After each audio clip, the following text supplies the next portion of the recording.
ఏమైనా అంటారు, ఏమైనా అంటారు. You have to bear.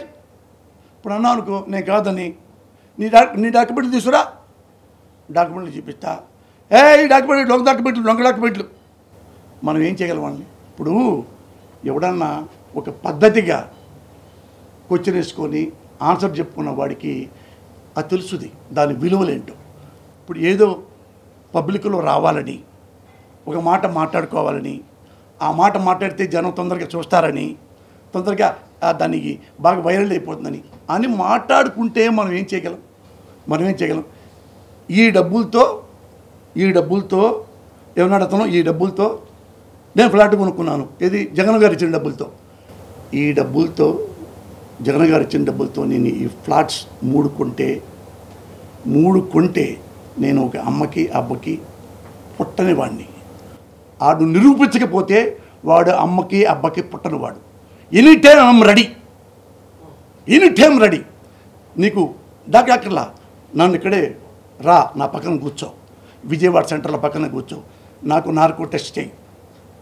If you are sincere నాకు నార్కో టెస్ట్ చేయి, లేదా లై డిటెక్టర్ టెస్ట్ చేసుకో. ఏదని ఆ డబ్బులు కూడా నేనే భరిస్తా. నువ్వు విజయవాడలో ఎక్కడ రమ్మంటావు చెప్పు. సీఎం గారు ఆఫీస్ బయటే నుంచుంటా, నువ్వు ఎన్ని క్వశ్చన్లో తీసుకో. నార్కో టెస్ట్ చేయి. నార్కో టెస్ట్ తెలుసుగా, తెలుగు స్టాంపుల్లో నార్కో టెస్ట్ చేశారు. ఇది మంచివాడు అనిసని చెప్తా. నువ్వు కూడా మరి ఇఫ్ యు ఆర్ సిన్సియర్, నువ్వు నిజాయితీ పరుడు అయితే నాకు టెస్ట్ చేయించు.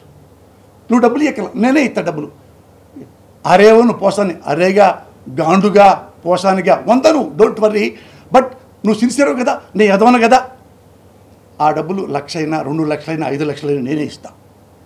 నన్ను నార్కో టెస్ట్ చేయిస్తే అందులో ఈ డబ్బులన్నీ జగన్ గారివి.